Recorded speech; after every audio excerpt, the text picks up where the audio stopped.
Mereka minum air hujan dan air sungai yang keruh untuk hidup. Menyumbanglah kepada kempen infak pam air Kemboja Pertubuhan Ad-Diniyah untuk membina 10,000 unit pam air bagi minoriti umat Islam di Kemboja. Sekarang, insya-Allah, pahala mengalir tanpa henti selagi mana air bersih mengalir dari pam yang anda sumbangkan itu. Itu dia wakaf pam air di bumi Kemboja. Jadi penonton pun tahu hari ini hari Khamis, mungkin ada yang tengah berpuasa sunat. Jadi kalau anda boleh mewakafkan juga pam air di bumi Kemboja. Jadi untuk berbicara berkaitan hal ini bersama dengan saya, Ustaz Dr. Zamri Zainuddin yang merupakan Duta Pertubuhan Sukarelawan Ad-Diniyah di talian Skype sekarang. Assalamualaikum Ustaz.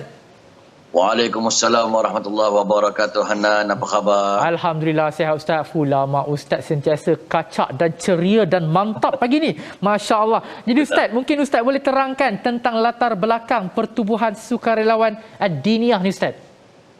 Ya, baik. Alhamdulillah wassalatu wassalamu ala Rasulillah. Terima kasih Hanan dan penonton di rumah. Pertubuhan Sukarelawan Ad-Diniyah ni bukan ditubuhkan semalam kemarin, tetapi telah ditubuhkan semenjak 1985 lagi. Tak tahulah Hanan dah lahir ke belum?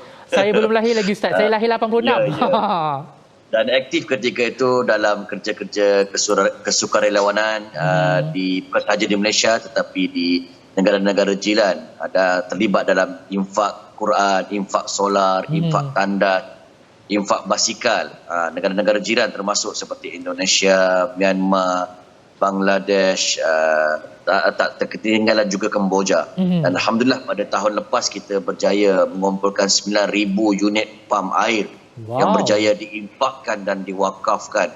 Dan pada Mac yang lalu kita dapat lampu hijau daripada Mufti Wilayah Negeri Cham di Kemboja untuk meluluskan pada tahun ini lebih lagi pam air untuk membekalkan air yang bersih kepada penduduk Islam minoriti di Kemboja sana yang memang bergantung kepada sumber air sungai sepenuhnya untuk meneruskan kehidupan mereka. Dan kita nak target pada tahun ini sekitar 10,000 unit pam air insya-Allah. InsyaAllah. Jadi Ustaz, bila nak target 10,000 pam air untuk air Kemboja 2021 kan, mungkin Ustaz boleh kongsikan setakat ini berapa jumlah dana yang terkumpul dan berapa lagi jumlah dana yang diperlukan supaya penonton Assalamualaikum dah boleh standby dah nak laksanakan kebaikan hari Khamis ni terus mengalir kepada pam air di bumi Kemboja ni. Dipersilakan Ustaz. Baik. Bila projek kita tambahkan lagi unjurannya 1,000, jadikan tahun ni insya-Allah 10,000 unit pam air. Saya yakin rakyat Malaysia sangat dermawan, sangat prihatin sebab umat Islam ni sifat dia cubit peha kanan, rasa peha kiri. Allah. Dan di mana susahnya mereka, di mana pun mereka berada, kita rasa kebersamaan itu tetap ada. Telah dibuktikan sebagai contoh dalam isu Palestin baru-baru ini, walaupun jauh di negara Arab sana, tetapi keprihatinan rakyat Malaysia hingga negara luar pun turut menyebut koyak Malaysia. Jadi kosnya dalam 10,000 unit pam air ini mencecah 17 juta. Tetapi dana yang baru terkumpul baru sekitar 1,264,308 ringgit. Ada sekitar 15 juta lebih lagi untuk dikumpulkan. Walaupun kita target sampai hujung tahun dan mungkin ramai yang terkesan pandemik COVID-19, tapi saya tetap berkeyakinan dan bertawakal kepada Allah untuk program ini berjaya untuk sama-sama kita realisasikan. Bila sebut juta-juta ni Hanan ya, mungkin ramai yang takutlah, tapi sebenarnya itu mungkin korporat-korporat bolehlah juga kita menghalukan untuk menyumbang. Tapi kalau ada individu, sebenarnya satu unit pam air kos hanya menelan RM1,700 sahaja.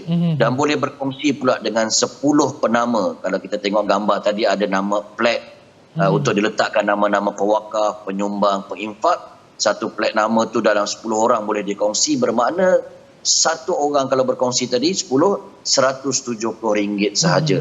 Moga-moga kita dapat merealisasikan kehidupan yang lebih tenang, kerana saya sendiri pernah pergi Kemboja, kebergantungan mereka kepada air sungai untuk makan, minum, beribadah, solat, mandi, sampai adalah sendiri budak yang mandi kat sungai kat Kemboja tu, depan rumah tu, yang memang keruh airnya.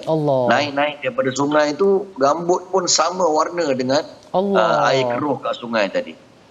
Jadi untuk tujuan tersebut seperti mana yang tertera pada skrin, tuan-tuan boleh berhubung kepada nombor yang berkenaan. Senang nak ingat, type saja website www.infakpumairkemboja.com. Sangat direct. Ingat pam air tuan-tuan, ingat website kami infakpumairkemboja.com, dan bolehlah juga kalau nak berbual lanjut, bersembang lanjut untuk bertanya perkara-perkara tersebut kepada nombor hotline kami, iaitu yang pertama Ustazah Solehah. Nama pun Solehah sebab tujuan kita ni memang soleh. Iaitu 011-1097-6699, ataupun Ustazah Hazwani di talian 0115506972. Dan boleh juga layari Facebook kami Pertubuhan Sukarelawan Adiniah untuk melihat gambar, untuk melihat ataupun nak PM ataupun nak bertanya di situ.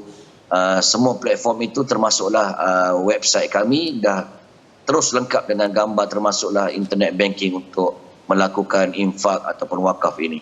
Ya, Hanan.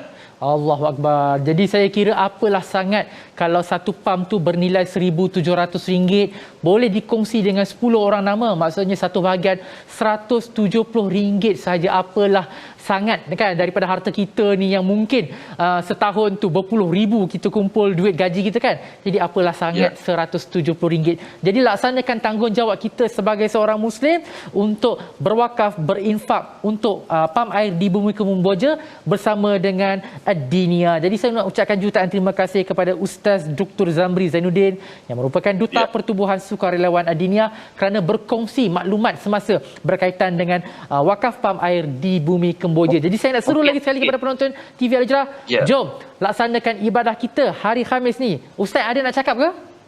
Ya, bagaimana saya teringat sebagai penutupnya, seorang sahabat Nabi bernama Sa'ad bin Ubadah dahulu kala dia pernah bertanya kepada Rasulullah SAW sendiri, ya Rasulullah, apakah infak yang terbaik? Ketika itu Nabi menjawab, sedekah air ataupun infak air. Ini hadis sahih riwayat Abu Daud. Menunjukkan bahawa air ini asas kepada kehidupan, tuan-tuan. Jadi kalau kita dapat memudahkan kehidupan mereka untuk ibadah, untuk makan dan minum sekeluarga, dan umat Islam pula minoriti di negara yang bukan Islam, tuan-tuan, kita tahu nasib mereka macam mana. Jadi selagi mana mereka beribadah menggunakan air daripada infak dan wakaf, tuan-tuan, ini selagi itulah pahala mengalir selama mana pam itu dimanfaatkan. Moga-moga tuan-tuan boleh merealisasikan. Dan sebenarnya bukan kita menolong mereka sahaja, sebenarnya kita menolong diri kita. Sebab kadang-kadang kita kata, oh kita bantu ni kesian kawan-kawan. Tak, sebenarnya manfaatnya bukan saja pada mereka, untuk hari kubur kita, untuk hari akhirat yang hampir, insya-Allah. InsyaAllah kan. Moga-moga semoga urusan kita semua dipermudahkan, terutamanya urusan Sukarelawan Adiniah untuk pam air di Bumi Kemboja nanti, insya-Allah. Terima kasih Ustaz. Jadi kita nak berhenti rehat seketika. Jangan ke mana-mana. Kembali lagi dalam Assalamualaikum selepas ini.